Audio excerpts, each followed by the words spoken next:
Good day and welcome to the African News broadcast from Canada. My name is Sandra Asante. Top stories. Expel UN officials leave Ethiopia. Troops assemble on highway to Tigray frontline. Also, armed clashes in South Sudan worsen their situation. UN is saying this, so stay with me. I'll be back with more stories after the break.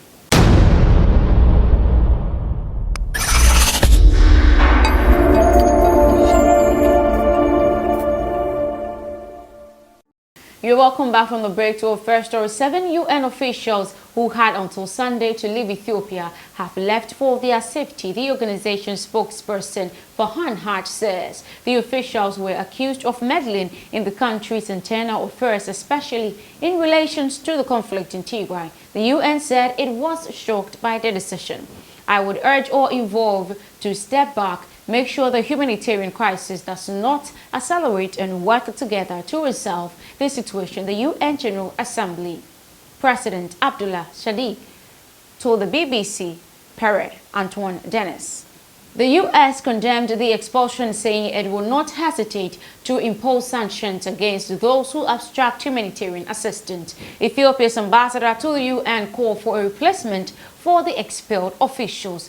The UN said earlier this month that of 466 aid lorries that entered Tigray between mid-July and September mid, only 38 had returned the journey. The Ethiopian government and the Tigray People's Liberation Front, which controls the northern region, have traded blames for this. The TPLF says lorries are provided with only enough fuel for one-way journey into Tigray and complain of violence and intimidation at checkpoints banned by the Ethiopian Federal Forces.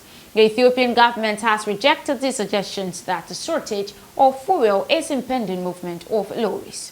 Still in Ethiopia's region, Tigray, Ethiopian troops and militia in the country's Amhara region have been mobilizing following a series of attacks of the Tigray forces, according to the British broadcast Sky News. The war that began last November was confined that first of Ethiopia's sealed of northern Tigray region. Accounts of atrocities often emerge long after they occurred. Tigrayan describes gang rapes, massacres, and forced starvation by federal forces and their allies from Amhara and neighboring Eritrea. The Tigray forces retook much of the home region in a stunning turn in June, and now as fighting has spilled into Amhara. Angered by the attacks on the communities and families, the forces are wrongly being accused of targeting civilians from the other side.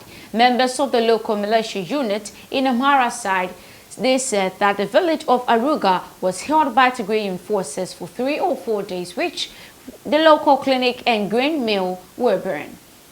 I will personally want them to be eliminated, said the local Saeed Gabrizi as he walked through the building reportedly reduced to rubble by the Tigrayans. How many animals have we lost? How much livestock have we lost? I am prepared to fight. The leader of the Shati Basque Hocket military, Jali Mutaferu, insisted that Tigrayans wouldn't be able to break up Ethiopia and put pressure on Amharans. If the Tigrayans try to deny our identity or claim our land, I said it's never going to happen, he said.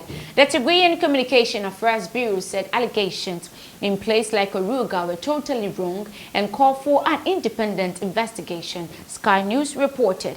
Tigrayan forces have described the offensive as an attempt to break the month-long blockade of the region of some 6 million people, as an estimated 400,000 faces famine conditions in the world's worst hunger crisis in a decade. Away from Ethiopia, we move to South Sudan, and the United Nations mission in South Sudan, UNMISS, says it is deeply concerned over clashes this weekend between armed groups in Kawut area of the Warab state, in which at least 35 people were killed, dozens more injured. The intercommunal conflict communities of Tonj East and the Lapar of Tonj North County on Sunday. In a statement on Monday, Farhan Haq, the deputy spokesperson to the UN Secretary General Antonio Guterres, said the weekend clashes are linked to cattle raids and revenge attacks.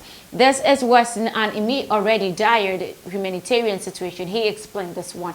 Haj said UNMISS has set up a temporary base in Marel Lu area of the Warab to help deter violence, despite logistical challenges due to heavy flooding.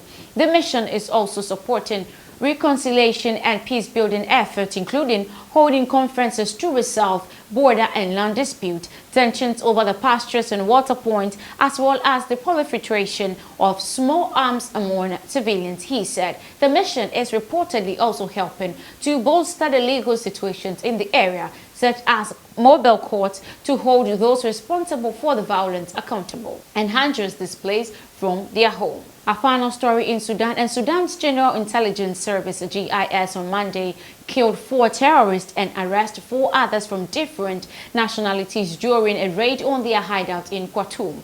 Sudan authorities have recently intensified security operations to dismantle terrorist cells in the capital, Khartoum. Joint security forces raided Sus in the Jabra neighborhood after fresh intelligence about ISIS hideouts, said the GIS in a statement released on Monday. The statement said that the operation resulted in the killing of 4 elements of the terrorist cells and the arrest of 4 others, 2 in each side. The militants killed a security member and injured 3 others. The foreign ISIS element opened fire on the security forces using a variety of weapons, including AK-47s, machine guns, and hand grenades, according to the GIS. In another raid, Omdurman, Khartoum's twin city, on Sunday, the security forces arrested 8 foreign elements. The Sudanese authority did not explain the sudden significant presence of the terrorist cells in the capital, but on the 28th of September, the GIS raided 3 sites in Khartoum. 5 security officers were killed and arrested 11 ISIS militia. The authorities said some of them are Egyptians and Nigerians without further details. During the civil war in Libya, terrorist elements crossed to the neighboring city via Khartoum. This is why I draw the curtains on the African news. My name is Sandra Asante. Do have an amazing day and thanks for watching.